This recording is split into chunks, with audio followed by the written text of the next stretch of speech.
Hey everybody, welcome back to Lemon Branch DIY. Today we are adding a sprinkler to an existing line. Stick around, I'm going to show you how to do it.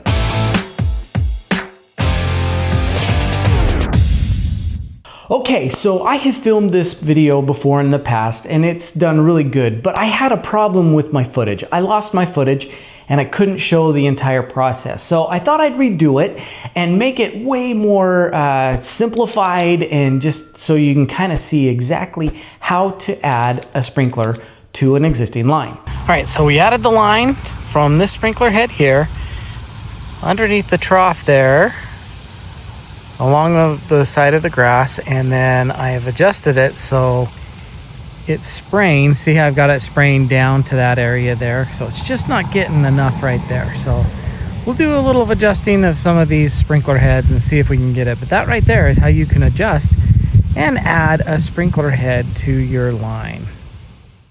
So this right here is just kind of a model of if you have an existing sprinkler. So if you take a look at my model here, this is kind of a typical setup, if you will. This would be your main line that's already buried in the dirt, and it's going, this is the water, and the water comes in and up into your sprinkler.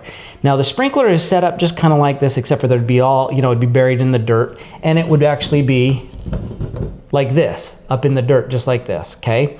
So what we're basically gonna do is we're gonna tap into this sprinkler, we're gonna add a couple fittings so we can run another line to a separate sprinkler head. So every sprinkler, it doesn't matter what size you're going to be using. This happens to be a 3/4 inch versus a 1/2 inch, and I'll show you that here in just a minute. But every sprinkler head gets screwed into a fitting, okay? They're called nipple risers, or like just a nipple or a riser. And basically what you do is you just unscrew it. So you just have to unscrew the existing sprinkler, and we're going to just set that to the side while we build out how we're going to do the rest of this. This is a 3/4 head. This is a bigger sprinkler that will do a much bigger area, where this one's just a little 1/2 inch. So you got a 3/4 inch. You see the difference between how big the opening is. So this one does, this 3/4 inch does a bigger area, whereas the 1/2 inch will do a much smaller area. So it depends on the kind of sprinkler that you want to add. If you want to add a big one versus a small one, I'll show you how to do both ways. Okay, so this is what we have originally. Okay, so this would be the main line. This is coming to the existing sprinkler. And once we remove this sprinkler head, we are going to be left with just a pipe. Now this pipe can either be just threaded right here like you see, or it can have the riser in it and you have the extra fitting right here. So depending on how high or low you want the sprinkler to be, you will buy different sizes of this riser. So bottom line is we need to add something to this line so we can tap it off. Okay, so I just drew this drawing so this will make a whole lot more sense. In this drawing, you are going to see the existing sprinkler and the existing water line. So that's the gray line at the bottom, and you can kind of see the water flow. And this is just an example. It can go in the other direction or what, but this just gives you an example of the existing sprinkler and basically the idea. We're going to take the existing sprinkler and we're just going to add a couple things underneath it to add that blue line in order to get to the new sprinkler. So if you just kind of study this, it'll make perfect sense on what we're doing. Okay, so if you just pretend that this is the original line, we have to come up here and put a T on here. Now you can run it as the same size of pipe, or you can do what I did in the video and put in this blue pipe. This blue pipe is a 1/2 inch pipe, and so we'd have to go from the bigger 3/4 inch and reduce it from here down to a 1/2 inch so that we can attach the pipe. So you can do that through a couple different fittings, and each one of these fittings I'll show you. So if you wanted to run it 3/4 inch, this is a 3/4 inch that you can just keep running at 3/4 inch, or you just buy these little adapters where you can reduce it down to a 3/4 from a 3/4 inch to a 1/2, if that makes sense. So basically this is all we're gonna do. So you can pick these risers up in different parts of the country. You can pick it up at Home Depot or Lowe's. If you live in places like where I live in Tennessee, you might have to go to a sprinkler, like a shop that just supplies sprinkler or irrigation parts. But this is basically the setup of what we're gonna do here. You just add this T, and then this would be the new line.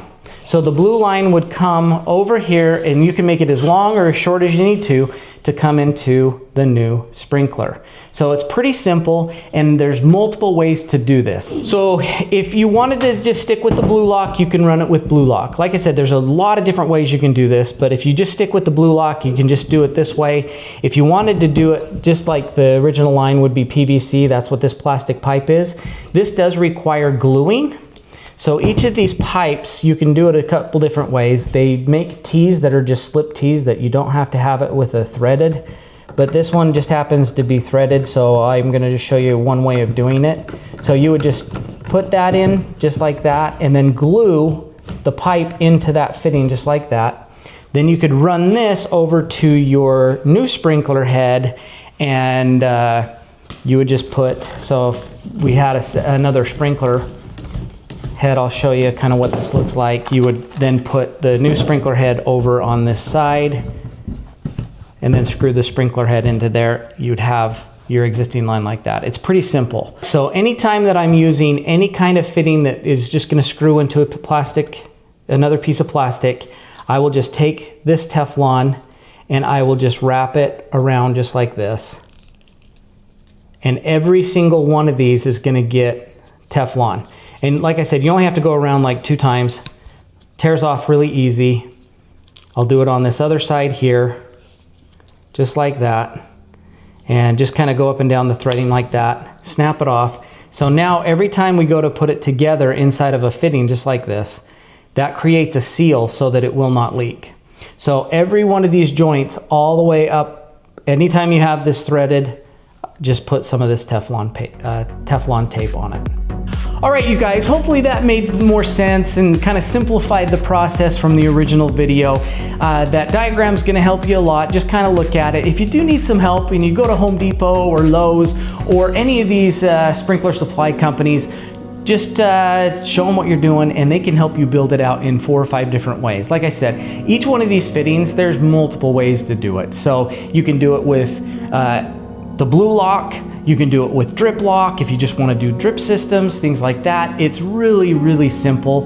It's just basically knowing how to put the fittings together and then just putting it together kind of like a puzzle. So like I said, hopefully you found this helpful. Hopefully this clarifies some of the previous questions you had from our previous video. If you did like this, make sure you hit that like button. Don't forget to subscribe. We have so much DIY stuff coming out all the time. Thank you again, and we will see you on the next video.